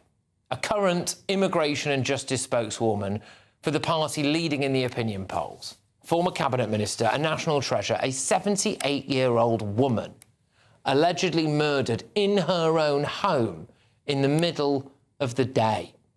And people wonder why nobody feels safe anymore. Let's get our thoughts on my panel on this. We've got Sir Jake Berry, Reform UK member, Carol Malone, Daily Express columnist, and Benjamin Butterworth, the journalist. Yeah, look, Carol, I'll start with you on this. I mean, you know, I want to steer away, obviously, because there's been an arrest from you know, the individual who's been arrested and all of that stuff. But, you know, the Telegraph, for example, are reporting tonight about whether the police were almost tripping over themselves and a little bit too quick to be talking about, you know, well, we don't believe that there was, you know, political motivation or terrorist motivation here. When, you know, I suppose the reality is that they absolutely could not rule that out at that time, and now counter-terrorism police are leading it. I was kind of very suspicious of this from the beginning, because they said very early on, even before they'd arrested the first person, which was the wrong person, they said they didn't believe that the motivation for her death was political at all. And even when Anne's body was first discovered, the cops did not say her death was suspicious. It took them quite a while to say it was a suspicious death. And I wondered whether they'd been advised to say that or whatever, but they repeatedly talked down the possibility of this being politically motivated. Now, why would they do that? The police never learn. In fact, there's a guy called, he's called Jonathan Hall, yes, and he's the UK's independent reviewer of terrorism and terrorism legislation. He said he was surprised by the cops' public statement. He said, I'm not going to give advice to the police, but it's much better to be simply open-minded and tell the public you don't know yet, rather than say something that you then have to backpedal on. Because what it makes you look like is that you don't know what you're doing. It makes you look silly, it makes you look stupid, and it makes you look shifty and like you're hiding something. And today, when it was announced that this had now been handed to the terrorism police, this was like, it's not something that I was surprised at, because, you know, I couldn't see why her death wouldn't be politically motivated. Because she was a very outspoken person. And this is sadly what happens to politicians these days. But you know what's really upset me, Patrick?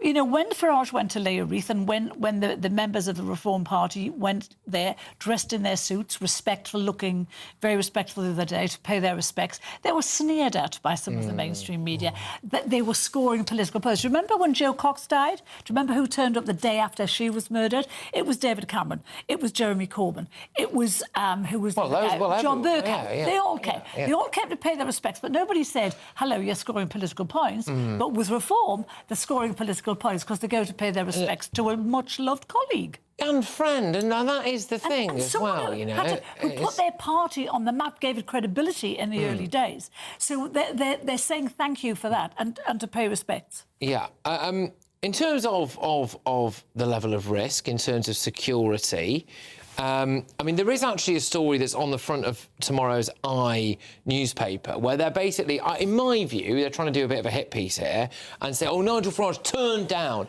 taxpayer-funded security. But if you dig into this, Sir Jake, it's actually because they were apparently trying to reduce his security by something like 75%. And he decided he didn't want it because it was inadequate, so he thought he'd pay for it largely himself, or obviously, you know, other people around him would pay for it, right? And this is kind of where we're at. Is there not a bit of a sneering here about the level of threat that especially Reform politicians seem to face?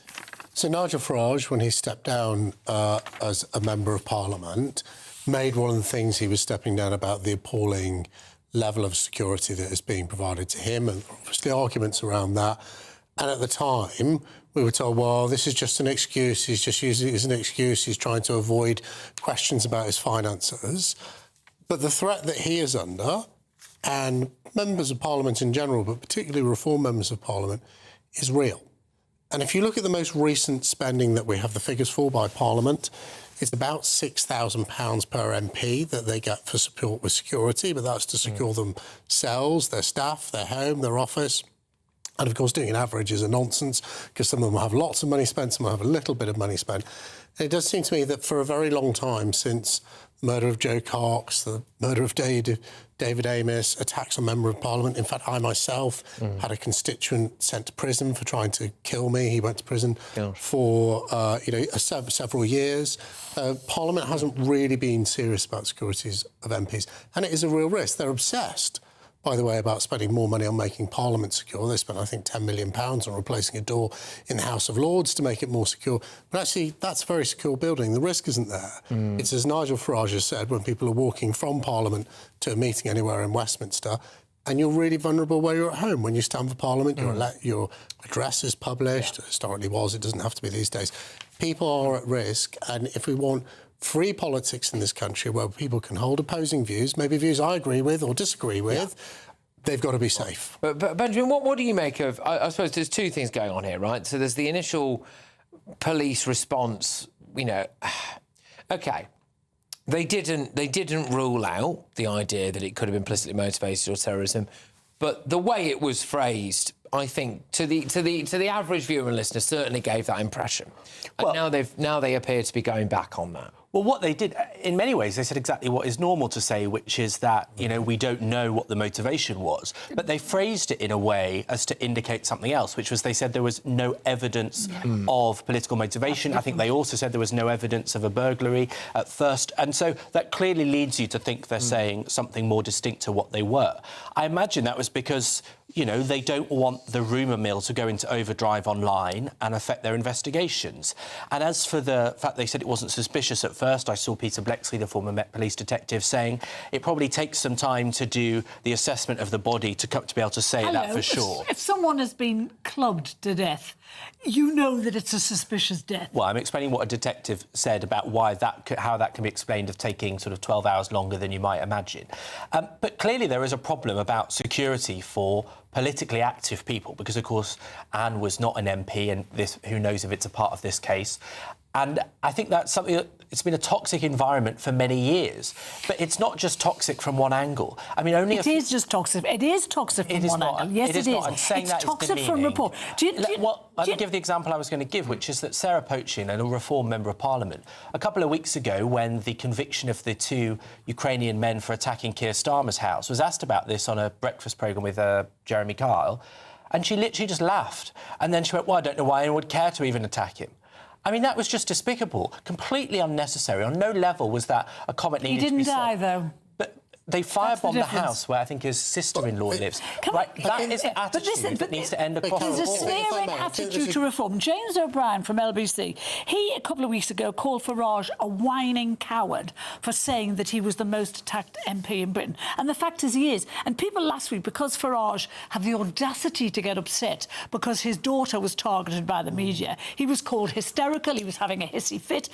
This was a concern. You've never done a door knock, Karen. You've been a journalist for 50 years. Yes, I have, but I don't do door knocks on the families of people. And that, really? Sky News could have... You've never knocked on the door of a family member, a public figure? I didn't say that. I said of a political leader. His daughter has nothing whatsoever to do with it. We didn't know the daughter lived there because he was registered there. You know why they knew? He was registered to vote at that address. The Times published her address, the daughter's address. They removed the number on the door. They weren't trying to find Nigel there. They were. They weren't. That's exactly what they said. Because he was in America at the 250th anniversary, and he put it on the internet, so they knew he wasn't there. That's not correct. Sorry. That's not correct. That is absolutely correct. It's not correct because he arrived back that morning. He arrived back very shortly after they knocked on the door, and they didn't know what flight he was on. And Nigel Farage was registered to vote at that address. That's why they went there. So I think the point is this about the police comment, though. Yeah. It seems ridiculous to me that they all tell us we shouldn't speculate. That's fine. They've got an investigation to do. Come on. But they were speculating, so we don't believe this is terrorism. And, that's apparently turned out to be wrong. And I think there is a real loss of trust with the British people. If you think of the appalling attacks in Southport, when the perpetrator was, told to a Welsh choir boy. And he may technically have been a Welsh choir boy, but Axel Rudapagana turned out to be something very, very different. And I think people are becoming very suspicious of what the police say.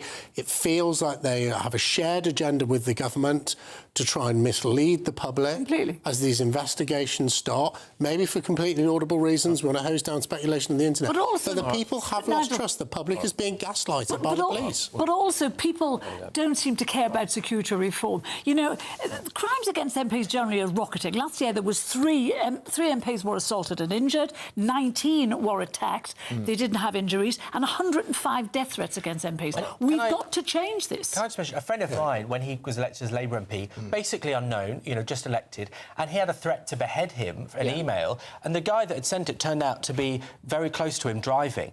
He was just a nutter, but the idea that a random newly elected MP that no one knows can get a threat like that absolutely. shows the scale. Absolutely it does, and people should take it incredibly seriously from all parties and from all from all aspects really. Look, a couple of things. Just want to stress again that obviously, you know, every single person is innocent until proven otherwise. Nobody has yet been charged anything in relation to Anne Widdecombe's apparent murder as well. Make that clear. And I imagine, you know, Devon and Cornwall police will say they were just following procedure, etc. But look, we're going to whiz ourselves on. I do want to tell you now about the Great British Giveaway, and here's how you can enter. You really could be enjoying gold and £60,000 cash in our Golden Summer celebration, as you could win a totally tax-free £60,000 in cash to spend on anything you like. Someone really has to win it, and it could be you. What would you do with all that cash? You could spend it on treats, save it for a rainy day, or give you the chance to chill out and relax on the perfect getaway. Plus, we're going to give you a £5,000 gold bar that you could keep, trade, or gift to a loved one and secure their financial future. There's one guaranteed winner, and that really could be you, so make sure you don't miss out. For a chance to win, text GOLD to 63225. One entry costs £2.50 plus one standard network rate message, or text BONUS to 63225. 5 entries cost £5 plus one standard network rate message. Go to gbnews.com/win. Entries start at £2.50. Call 0903 686 3232. Calls cost £2.50 plus your network access charge, or post your name and number to GB22 PO Box 8690 Derby DE1 9TT. UK only. Entrance must be 18 or over. Lines close at 4 p.m. on the 21st of August. This is a network giveaway. Entries will be pooled. Please check the closing time if listening or watching on demand. Good luck. Well, surely I'll have all of tomorrow's newspaper front pages for you, and breaking news on the front of tomorrow's Daily Telegraph. Police under fire over Widdecombe terror probe, and also no hosepipe ban if you're on benefits. So there you are. But before that, some more breaking news this evening. The government have changed the law to enable the deportation of a vile Pakistani rape gang leader, but he probably still won't be removed from the country. I'll reveal why next.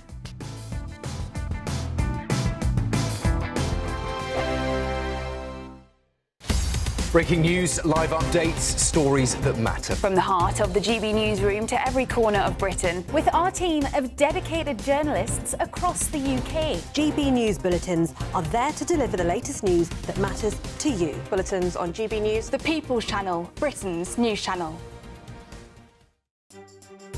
Some people enjoy lazy Sunday mornings, but not me. What's the truth of the matter? So that's a very live question. Would you support him if he waters down these plans? Before the spin sets in, I'll be getting to the truth. This is personal. No soft questions, no easy answers. It's one thing if the state has rules in this country. It's another thing whether the police and others actually police them. Setting the agenda and holding those in power to account. You can't really blame her if the system is set up this way. You will not want to miss it, trust me.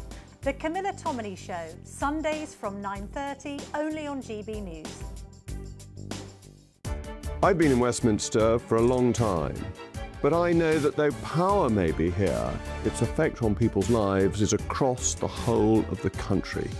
We may be where rules are made, but it's where they're implemented that matters. Join me, Jacob Rees-Mogg, for forthright and frank discussion on where Britain has come from, where it's going, and where it will end up. That's State of the Nation, Monday to Thursday, 8 to 9 o'clock. Vox Populi, Vox Dei. As soon as it hits 11 and the headlines come in, Late Edition brings you the breaking news from all the front pages. because the news is going to happen. So get a head start today. Patrick Christys tonight, Late Edition. Alex Armstrong tonight, Late Edition. From 11 o'clock every night. Only on GB News, the People's Channel, Britain's news channel. Westminster's full of talk, but out here, it's the real world. Am I allowed to talk then? No, that's it. This is where it matters, real people and real lives. That's what politics is all about. The fact that Trump made a good start, no. Straight answers, no spin, and just a couple of pints. How many fingers have I got up? About 10. So join me for Lee Anderson's Real World every Friday at 7 p.m. only on GB News. The People's Channel, Britain's news channel. Do you trust what you're being told? Good, because neither do I.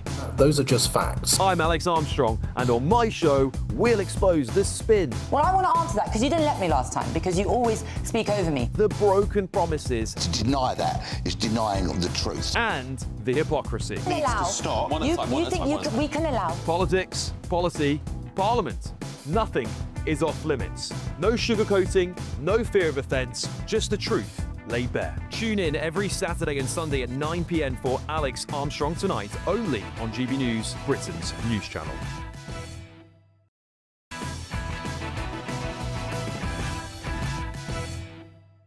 Yeah, welcome back. Look, all of tomorrow's newspaper front pages coming your way very shortly. Some very interesting developments on the Anne Widdecombe case for you. But first, though, the government has tonight confirmed that it will change the law so that a vile Pakistani rape gang leader can be deported. Shabir Ahmed was released last week from prison after serving just 14 years of a 22-year sentence for his part in a Rochdale grooming gang. But because of a loophole in the 1971 Immigration Act, he can't be deported back to Pakistan. I believe because he's classed as a Commonwealth citizen, all of that kind of stuff. But tonight, the Home Secretary has confirmed that the loophole will be shut via an amendment to the government's Immigration and Asylum Bill. But even still, Ahmed will probably be spared deportation, with the Pakistani government reportedly refusing to accept him. Ministers are now apparently considering restricting visas for Pakistanis in order to try to force their government's hand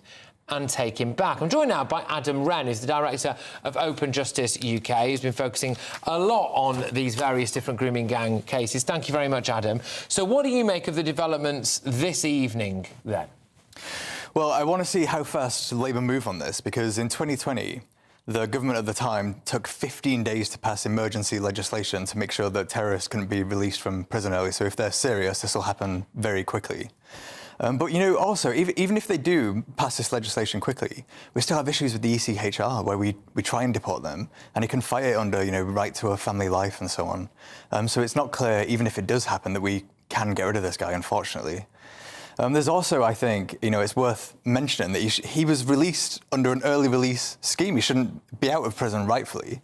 I understand that our prisons are full, but you would think in a sensible country, if you were making a list of all the people that should be released from prison early, child rapists should maybe be somewhere at the very bottom of that list. Yeah, absolutely. No, absolutely. And there is so much leverage that we could be using against the Pakistani government here. I mean, the sheer volume of visas that we grant and dependents and all of this stuff. And look, you know, everybody knows, and it's the same not just with members of the Pakistani community, with various different, you know, immigrant diasporas, that a lot of the money that they make here, whether that is through actual work or through benefits, goes back to their own country as well. I mean, there was even a case of a guy called Abdul Qari Rauf, who was another Rochdale grooming gang member, who was refusing to go back to Pakistan, but was found to have actually built a house in Pakistan.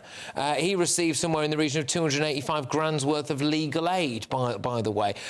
So there is a lot we could be doing, surely, to pressure the Pakistani government into taking monsters like this back. Absolutely. I mean, some of the numbers are ridiculous. We give them $50 million a year in foreign aid. This is a country, you know, don't forget that Pakistan has nuclear weapons, and ours don't even work. I don't know why we're doing this.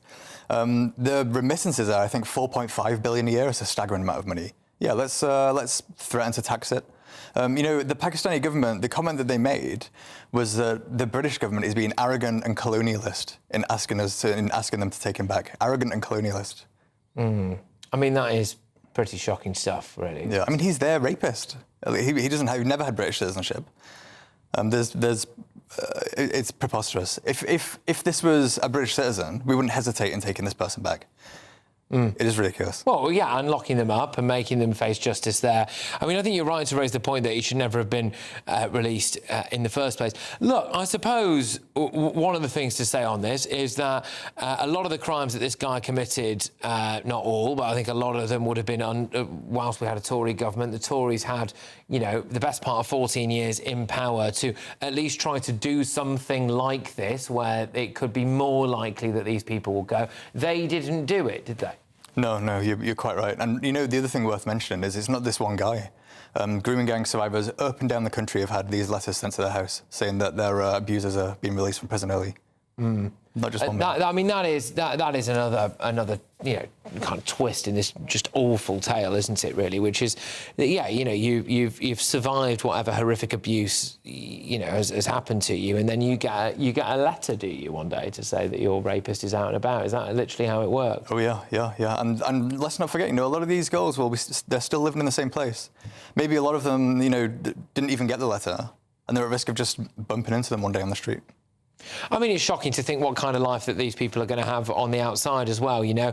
I mean, you would have thought that they'd largely be unemployable, although at least one of them, in fact, it was Corey Abdul-Rauf, was found work as a local takeaway delivery driver, which meant that conceivably he could have delivered a pizza to one of his victims in the local area. But, you know, it's a lifetime on benefits probably, isn't it? Taxpayer funded as well there.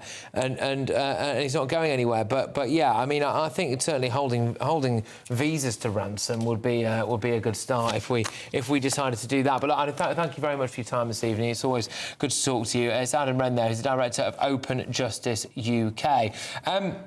Look, I just want to tell you about something that I'm doing on Thursday throughout the day, but also as well for my live show in the evening from 9 to 11 p.m. As you may have seen, I've been doing road shows roughly once a month. We had to put a pin in it a bit for the local elections, didn't we? We couldn't be out and about during those. But I'm going to be speaking to locals in Crowborough about the migrant camp in their town, finding out why they're so angry with the government and what they are doing to fight back. And there is an increased relevance here. The government have now decided that they're going to be expanding this migrant camp. They're also going to be plonking them in various different other rural towns and villages across the UK. So I don't think you're going to want to miss that. And given the fact that a lot of these illegal migrants are simply just allowed to wander around freely in the town, I think it will be a good opportunity to have a chat with them as well, don't you? So that is Thursday, a special show out and about, doing my show live from Crowborough. But coming up in just a few moments' time is all of tomorrow's newspaper front pages. Breaking news on the front of the Eye. Nigel Farage, they say, turned down taxpayer-funded security, calling it inadequate. And yeah, it was, because they wanted to reduce it by around 75%. Interesting timing, don't you think, from the Eye to splash with this tomorrow? We'll be talking about that. I forecast a perfect holiday in the sun. Weather looking good then? For sure, and no worries about our travel insurance. All Clear Travel Insurance sponsors GB News Travel Destinations forecast. Hello there. The heatwave continues across much of Europe. Central and southern parts of France in particular could see temperatures in the low to mid-40s.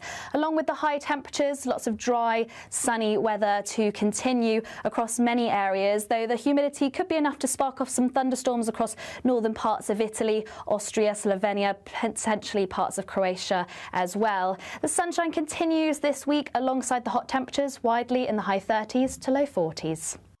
All Clear Travel Insurance sponsors GB News Travel Destinations forecast.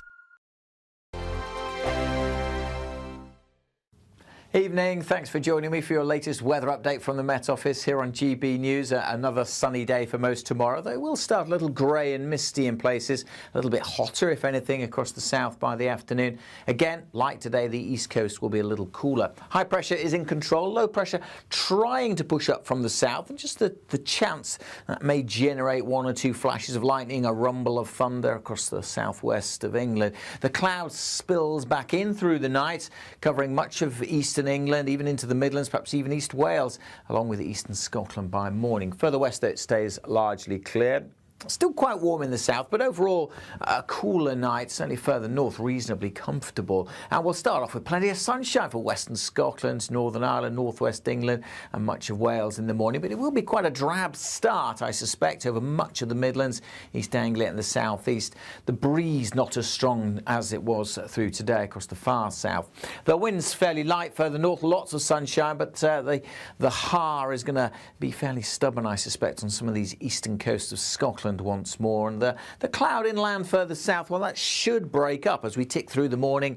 I think we'll see it breaking up and then the sun will be out once more. But always the possibility of some of these coasts staying a bit misty. Still a bit of a breeze blowing along those North Sea coasts, keeping it quite cool. But as I mentioned, the winds in the south will be lighter. A hotter day generally across the south, 31, 32 in places, whereas we'll be in the high teens on some of those North Sea coasts, especially where the mist persists. It'll be back as well through Tuesday night into Wednesday morning. Again, inland it should clear away. Again, there is the chance of 1 or 2 thundery showers coming up towards the southwest, but it is just a chance. Most places having another dry and sunny day, and there's plenty more of that to come over the rest of this week. Strong sunshine persists. Temperatures just trailing off a little later in the week. From cold mornings to warm family brunches. From football to tennis in the car. In the kitchen. GB News Breakfast is there. With the stories you need and the conversations that matter. Anyway, let's talk business. Well, it has been a historic night in British politics. It's astonishing, isn't it? We're here again. To start your day just right. GB News Breakfast. Every morning from 6 a.m. Only on GB News. Britain's news channel. You want to know what's really going on in the corridors of power? Labour don't know what to do with you half the time, and that makes you quite lethal in the chamber. Get behind the headlines with Chopper's political podcast. Join me, Christopher Hope, as I sit down with the great and the good of British politics. We'll see where this ruling takes us. These are the stories shaping our nation. Chopper's political podcast, available now on all platforms. Listen in and stay ahead.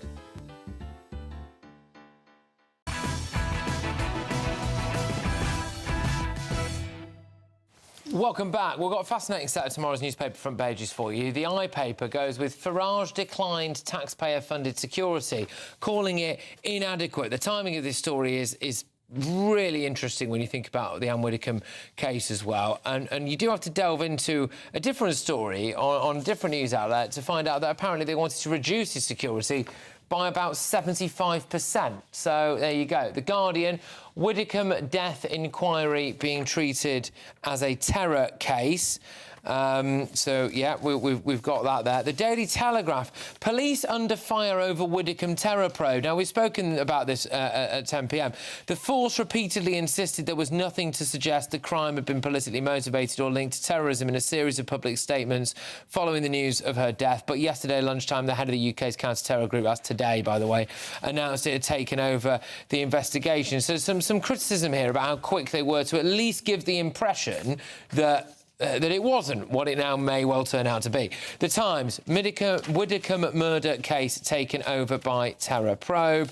So there we go. Look, I just want to focus a little bit on the I's front page here. Jake, I'll come to you first on this because it does appear to suggest here the tone of this again would say, oh, look, for all his bluster, Nigel actually turned down taxpayer-funded security. But then the detail of it is, well, he turned it down because he thought it was inadequate. Yes, and he was right to do so, wasn't he? I mean, he's one of the most threatened politicians, if not the most threatened politician in the United Kingdom, and he was offered what is fairly minimal, I spoke about it earlier, security by Parliament, and he said that's not acceptable. And if you look at the murder, the assassination of Anne Widdecombe, as we may find out it is, if this terrorism point is proved, it just shows that he was absolutely right.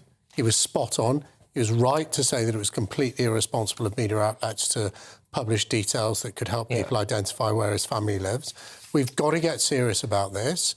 We've got to protect all politicians, not just Nigel Farage, we've got to protect all politicians.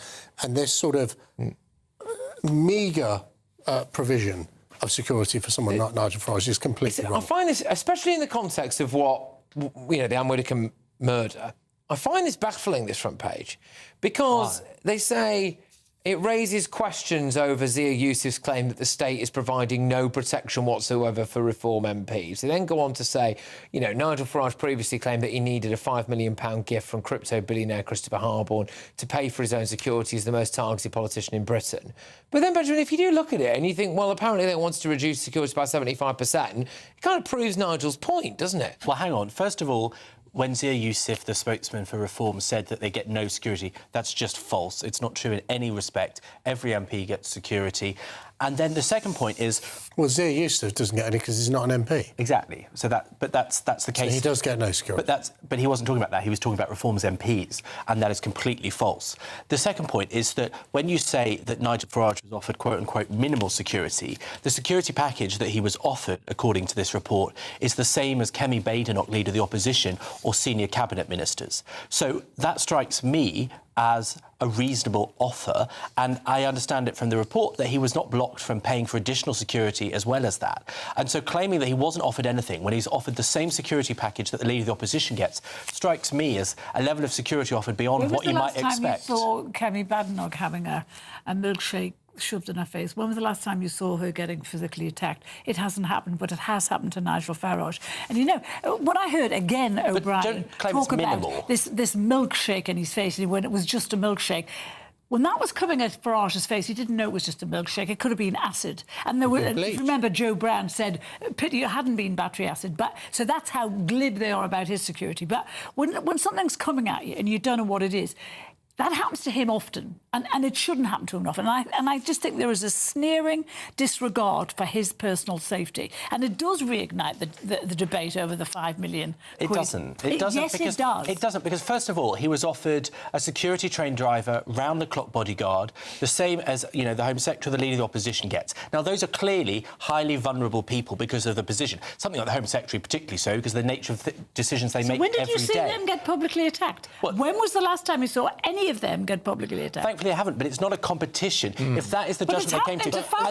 And then what does this mean? This claim of 70%, no one knows what that means, right? What is he comparing it to? Who is measuring this percentage of security? Well, it's from what it was. Except that that's what he was paying for himself before he went into Parliament. Who on earth judges this claim? Because no one reveals what the security is. So I would not take that at red by any means. Do you not think it's a bit odd that we live in a country where the state will provide security, outriders, police escort for Taylor Swift, but they won't provide it for our own parliamentarians? But they do. They do. They offered it to Nigel Farage. And also, just to be clear, Taylor Swift, that was her first concert after an ISIS terror plot in Austria. That was why she got it on that one occasion. I mean, I think if there is any reduction, right, if Nigel felt that he was better just paying for it all himself, then I don't see why that's... And also, he will want security for his family too, not just for himself. No one else gets that, do they? All right, well, I suppose it's the question of whether... Yeah, but I suppose it's if it's being done by specific risk for a specific person. And if he is getting more death threats than anyone else, then you would imply that he maybe needs more security. But there also isn't evidence of that. I don't doubt that he deserves lots of security by any means. But this competition that he wants to enter into of being the most abused... I mean... You're sneering. I'm not sneering at all. Sneering. You don't get a blank cheque. What you're alluding to is that he's making this stuff up. No, I didn't say that at all. That sounded the very like first comment was I said that, of course, he gets threats and deserves security. But he keeps trying to make a competition over who is more threatened. He literally keeps describing himself as the most threatened. What is the need for that? Well, OK, all right. I mean, I think he is the most... But it's factually Twice as many people have gone through the court system for threatening Penny Mordaunt as Nigel Farage. But it shouldn't be a competition. OK, all right. Now, look, I just want to bring your attention to this before we move on. 12 people have today been arrested in connection with an alleged plot to target an Islamic festival that took place in Suffolk over the weekend. The UK Ijtima event was cut short on Sunday after counter-terror police learned of a serious threat. Officers made 12 arrests in connection to that threat. 3 of those 12 arrests were made on suspicion of conspiracy to murder. Around 15,000 people gathered at the festival in Shrubland Hall, a Georgian manor house near Barham, a village in Suffolk. Organisers said the event involved prayer, communal meals and religious lectures, so concerning stuff. Look, coming up, breaking news in the front of tomorrow's Daily Mail. Widdicombe murder was political. Terror police Believe. So we'll be talking about that, and I actually have some lighter news to bring to you about an amazing young man who's doing something to raise a bit of money for a charity very close to his heart, and I'm hoping that you might be able to help him along the way. That's next. Britain's newsroom, weekday mornings from 9:30. Well, we're joined now by another two brutal commentators, Jonathan Liss and Emma Trimble, here in the studio to go through the day's news. Good morning, both of you. Let's start with this pub opening all through the night on Monday. I mean, great news for pub landlords. We've just spoken to one, but not necessarily such great news for the police, Emma, who aren't so impressed with this idea. True, although in the 11th hour it seems that Keir Starmer's finally figured out how to do something popular. I mean, if he could allow them to open until 5 a.m. around, you know, not just for the football but throughout the year, I think that would be, as in many European countries, you know, it'd be really good for hospitality.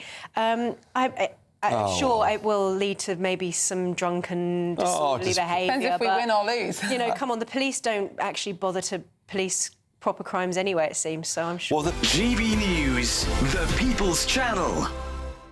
This is GB News, Britain's news channel. It was the daring rescue mission that shocked the world. 50 years ago, 102 hostages were rescued in a deadly siege following a week-long crisis that began with the hijacking of Air France Flight 139. 248 people boarded the flight from Tel Aviv to Paris, with a stopover in Athens to pick up more passengers. Among those passengers were 4 armed pro-Palestinian terrorists. 8 minutes after takeoff, the terrorists hijacked the plane and forced the pilot to fly to Uganda's Entebbe airport. There, the notorious dictator Idi Amin and his troops were waiting to assist the attackers to hold the passengers hostage. I've been telephoned several telephone calls from Tel Aviv talking to me since I cut off relationship with Israel. GB News, the People's Channel. This is GB News, Britain's news channel. How are you? Great to see you. Listen, how are the bags? Great to see you. How are the bags under the eyes? It's been a long night for you as well as us, right? Yeah, well, they're always there anyway, the bags. Oh, go on. But no, it was a fantastic evening, wasn't it? I just, you know, I knew after about 5 or 10 minutes that we were so focused on the match. I haven't seen us like that for a little while. We were really prepared properly, and we just took the sting out the Mexican side. You know, we played some great football, and of course, you know, Jude Bellingham got his goals as normal, and Harry got his penalty as normal, and yeah, I mean, it was just not only a great game and a great result, you know, it's just lit the nation up, really, I think now. GB News, the People's Channel.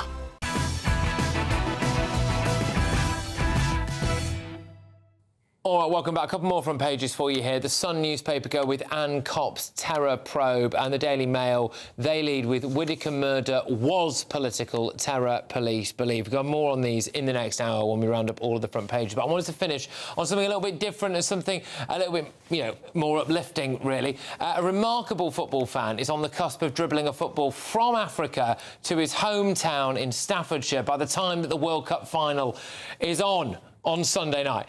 James Lewis is raising money for St Giles Hospice, and the link here, if you wish to donate, is provided on the screen. It's a cause very close to his heart, as the facility looked after his late father, David, before his unfortunate passing in 2011. He set himself a target of raising £100,000, and the man himself joins us now. James, thank you so much. I've got to ask, so where bless you, where are you at the minute, mate?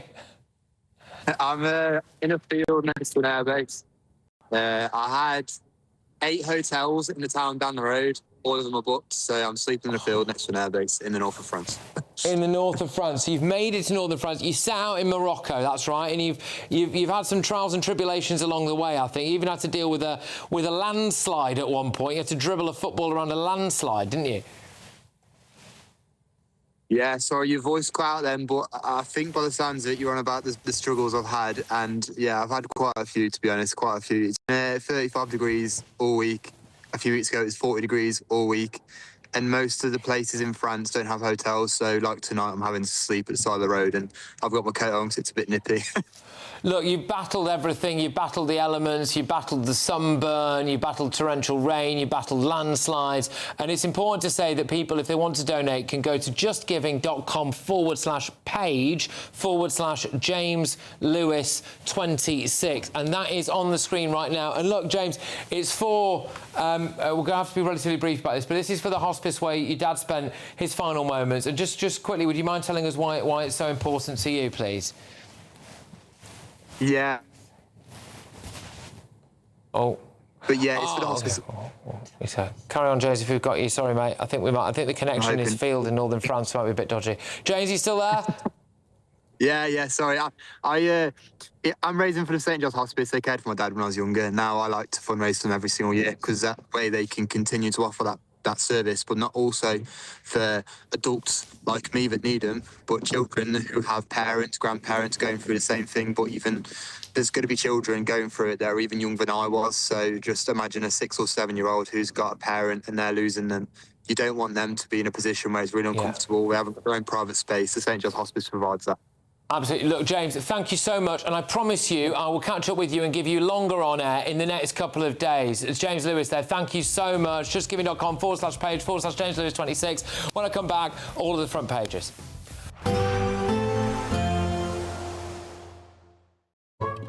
Today's outlook: cool, calm and completely horizontal.